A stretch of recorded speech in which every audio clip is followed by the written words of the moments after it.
오늘 우리에게 주신 하나님의 말씀은 창세기 39장 2절, 3절, 그리고 22절, 23절입니다. 4개의 구절 우리 함께 한 목소리로 합독하겠습니다.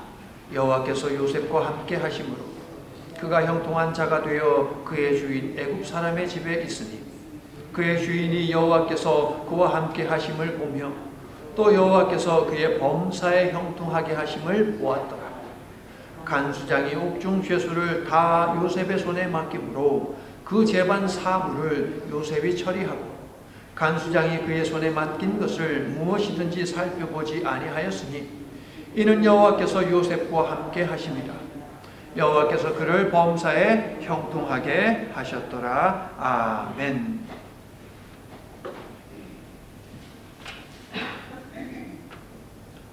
만사형통. 만사가 모든 일이 형통하다. 자, 듣기만 해도 너무나 좋은 단어 아닙니까? 만사형통. 그래서일까요? 하나님을 믿는 사람이든 믿지 않는 사람이든 그들이 운영하는 가게나 기업체에 가게 되면 사무실이나 가게에 만사형통이라고 하는 초사자성어가 붙어 있는 것을 심심치 않게 봅니다. 또한 만사형통하세요 라고 하면서 우리는 인사도 종종 하지 않습니까? 설교 시간에도 만사형통의 축복을 빌어줍니다. 만사형통. 자, 이 말이 성경에 있습니까? 없습니까? 성경에 있습니다. 어디에 있습니까? 오늘 본문에 나와 있지 않습니까? 만사형통이라고 할 때 핵심은 무엇입니까? 두 번째, 만사 다음에 형통. 이게 핵심입니다. 자, 만사, 만 가지 일이죠. 꼭 만 가지를 얘기하는 게 아니고 모든 일을 이야기하는 것 아니겠습니까? 오늘 본문에서는 만사가 다른 단어 범사로 기록이 되어 있죠. 범사나 만사나 똑같이 모든 일을 뜻합니다. 자, 그렇다면 형통이라고 하는 단어는 어떤 의미입니까?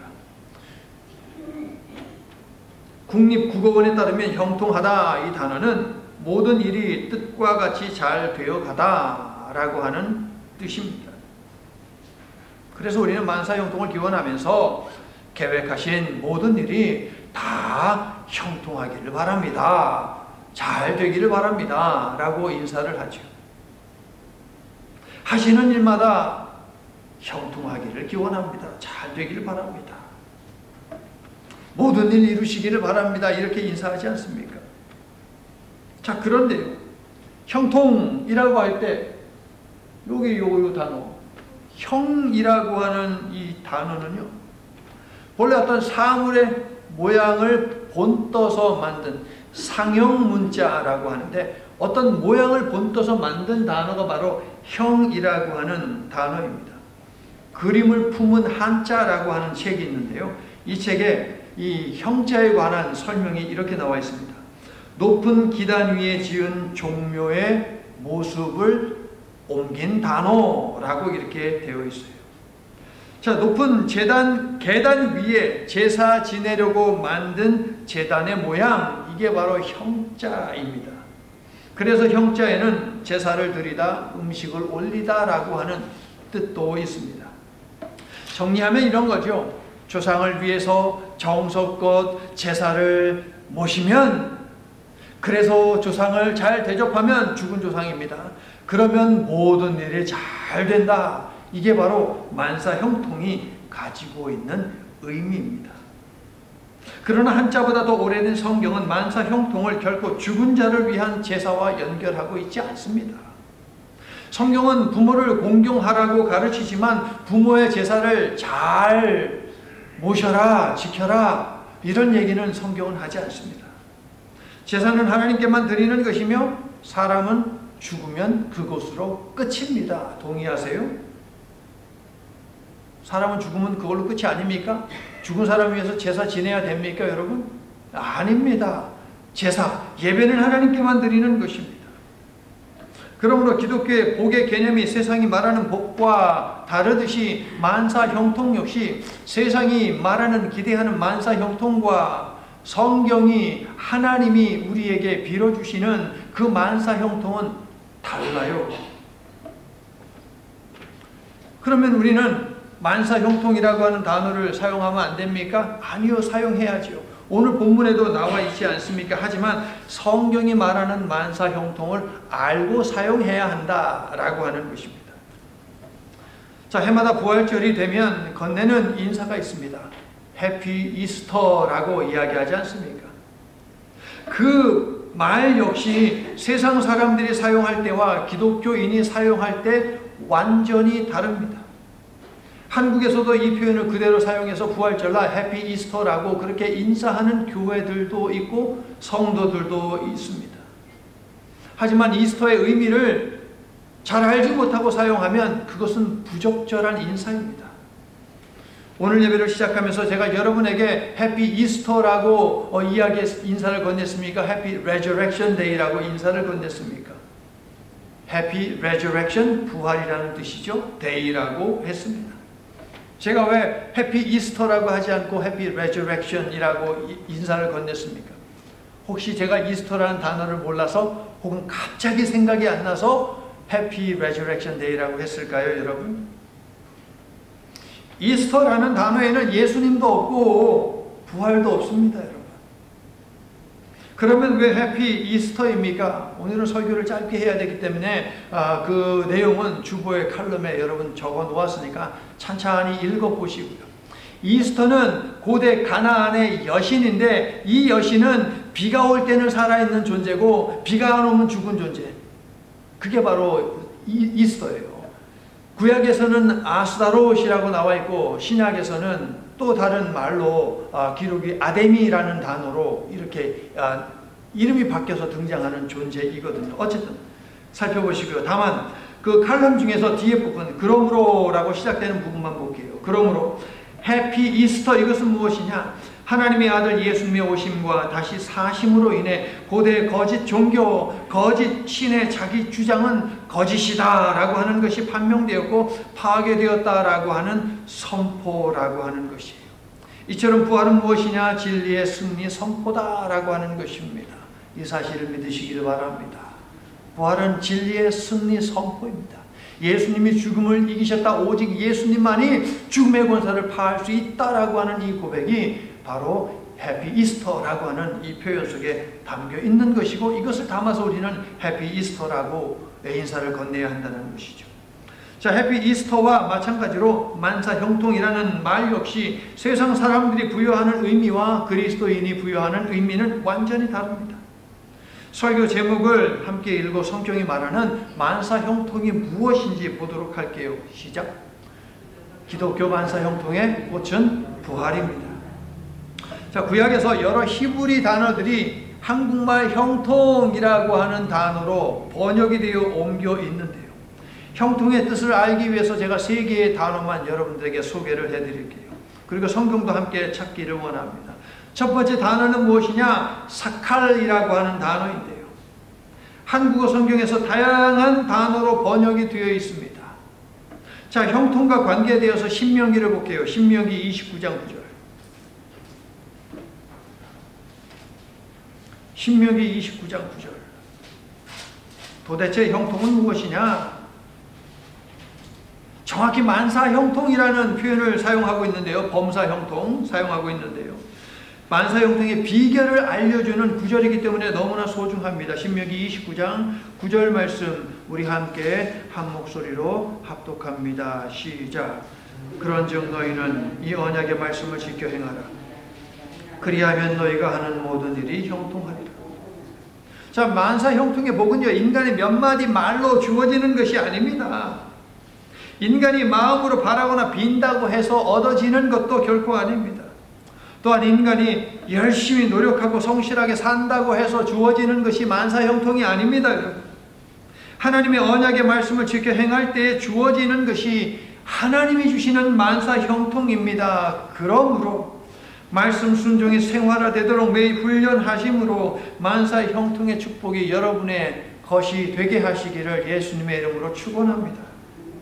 두 번째, 토브라고 하는 단어가 있는데요. 그 의미는 영어로 good, 좋다 라고 하는 뜻입니다. 시편 128편을 볼게요. 넘어가세요. 얼른 넘어가세요. 시편 128편. 2절에 이 범사 형통이라고 하는 표현이 나오는데요. 형통하게 되는 비결이 무엇보다도 중요하죠, 여러분. 그러므로 1절과 2절을 함께 우리가 읽기를 원합니다. 시편 128편 1절과 2절 말씀 시작. 여호와를 경외하며 그의 길을 걷는 자마다 복이 있도다. 네가 내 손이 수고한 대로 먹을 것이라. 네가 복되고 형통하리로다. 형통의 축복은 여호와를 경외하며 여호와의 길을 걷는 자만이 받는 복이다 라고 분명하게 성경은 명시를 하고 있지 않습니까? 성도 여러분, 여호와 경외와 여호와의 길을 걷는 것은 모두 무엇입니까? 앞에서 신명기에서 읽었던 29장 9절에 있는 말씀처럼 여호와께서 주신 언약의 말씀을 지키며 사는 것이에요. 하나님의 말씀을 지키며 사는 자에게 하나님께서 만사가 형통하는 복을 주신다라고 말씀을 하시는 것이죠. 언약 백성으로 주신 말씀을 지키며 살아야만 만사 형통의 복을 하나님이 주신다. 그러므로 하나님의 말씀 배우기를 즐겨하고 힘들더라도 말씀대로 살기 위해서 애써야 할 줄로 믿습니다. 그래서 하나님께서 주시는 만사 형통의 복이 여러분에게 임하게 되기를 나는 예수님의 이름으로 간절히 축원합니다. 자, 이제 우리가 집중할 단어 세 번째 단어인데요. 이 단어는 짤라흐라고 하는 단어입니다. 짤라흐. 따라해 볼게요. 짤라흐. 맨 마지막에 흐라고 하는 발음인데요. 짤라흐. 이 단어의 기본적인 의미는 무엇이냐? 러쉬, 돌진하다라고 하는 의미예요. 그런데 희한하게도 제가 찾아보니까 역대하까지만 이 단어가 나오고 역대하 이후에는 안 나와요, 성경에. 짤라크라고 하는 표현이 나중에 이제 다른 단어로 대치가 되었다라고 하는 것을 알 수 있고, 그 중에 하나가 샬롬의 그 원형인 샬람이라고 하는 단어로 대체가 되고, 좀 전에 본 그 토브라고 하는 단어로도 대체가 되고, 그 다음에 사칼이라고 하는 단어로도 대체가 되는데, 어쨌든 자, 이 짤라흐라고 하는 이 단어, 한국어 형통으로 번역된 구절 가운데 대표적인 구절이 어디 있느냐? 바로 오늘 우리 본문 속에 있어요. 우리 본문 속에 등장을 하는데요. 자, 창세기에 이 단어는 총 7번 나오는데 24장에 4번, 24장에 4번, 그리고 39장에 3번 나오고 있습니다. 자, 만사 형통을 정확히 언급하는 오늘 본문 역시 만사 형통의 복을 누리기 위해서 어떻게 살아야 하느냐, 여기에 집중하고 있는 것이에요. 만사 형통의 복이 무엇인지에 대해서도 우리에게 알려주는 말씀이 오늘 본문이기 때문에 제가 만사 형통에 관한 말씀을, 그 축복을 여러분에게 드리기 위하여서 오늘 본문 창세기 39장 2절 3절 그리고 22절 23절을 본문으로 선택한 것입니다. 거두절미하고 오늘 본문에 사용된 이 단어를 통해서 우리가 알아야 하는 것은 무엇이냐? 만사 형통이란 하나님의 뜻이 이루어지는 삶이다 라고 하는 것이에요. 다시, 만사 형통은 하나님의 뜻이 이루어지는 것이다. 이게 바로 성경이 말하는 만사 형통입니다. 자, 이 단어 어떤 단어였어요? 발음이 뭐였어요? 여러분 따라 하셨죠? 뭐라고? 짤라흐라고 하는 이 단어가 처음 등장하는 곳이 24장인데 24장은 무슨 내용이냐? 자, 아브라함의 아들 이삭의 배필에 관한 이야기가 24장입니다.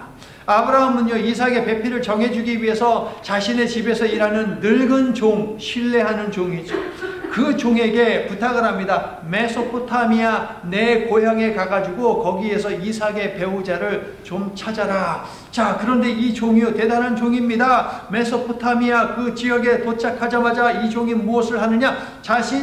자신의 주인의 신인 여호와의 이름을 부르면서 기도했다라고 되어 있어요.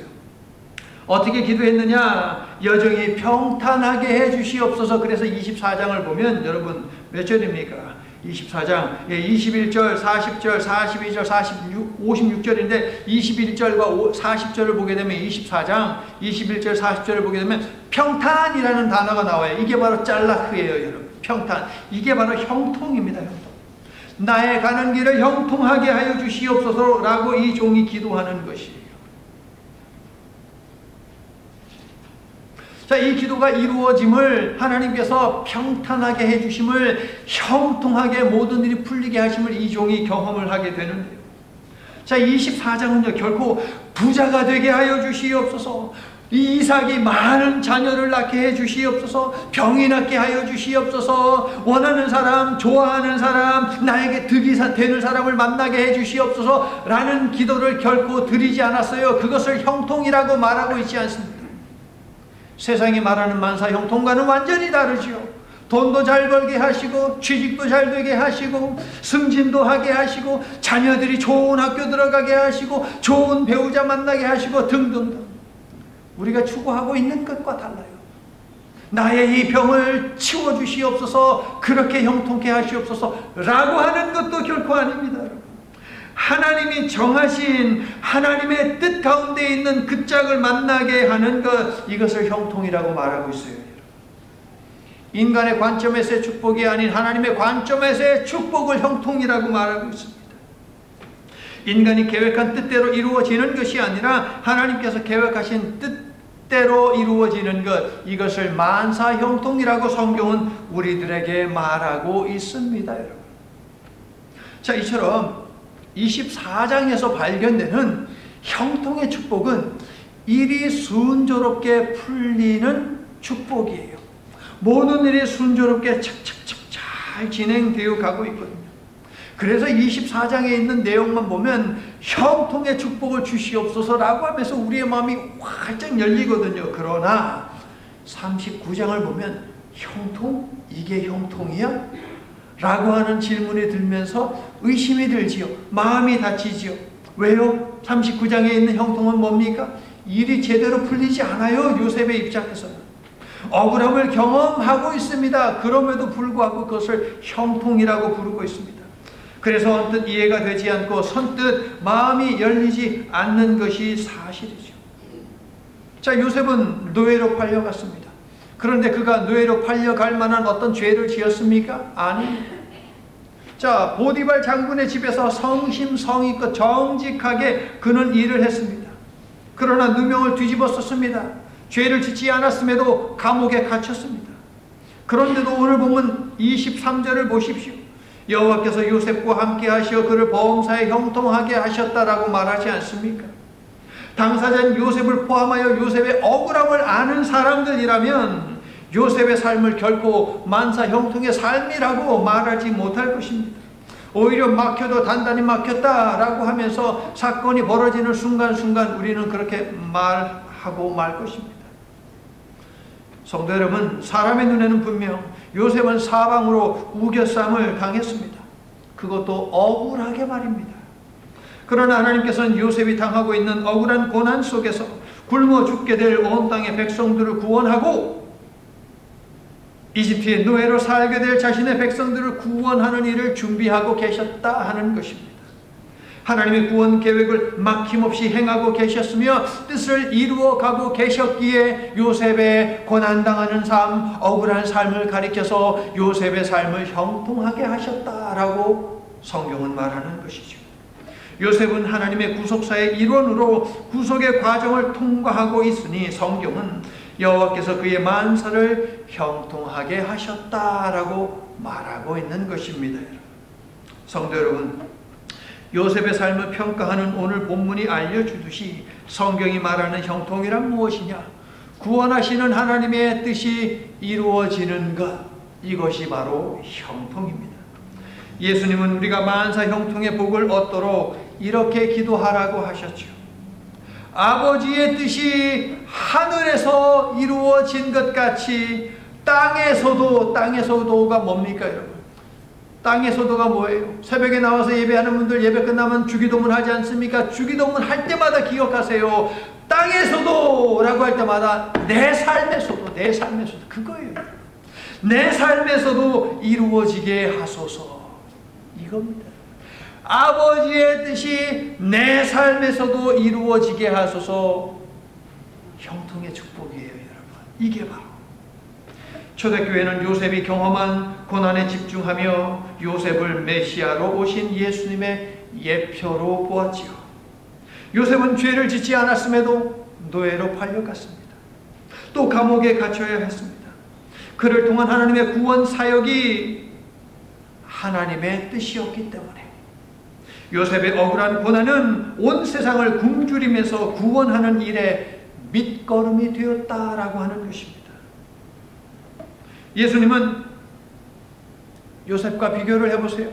죄가 없으심에도 십자가 고난과 죽음을 당하셔야 했습니다.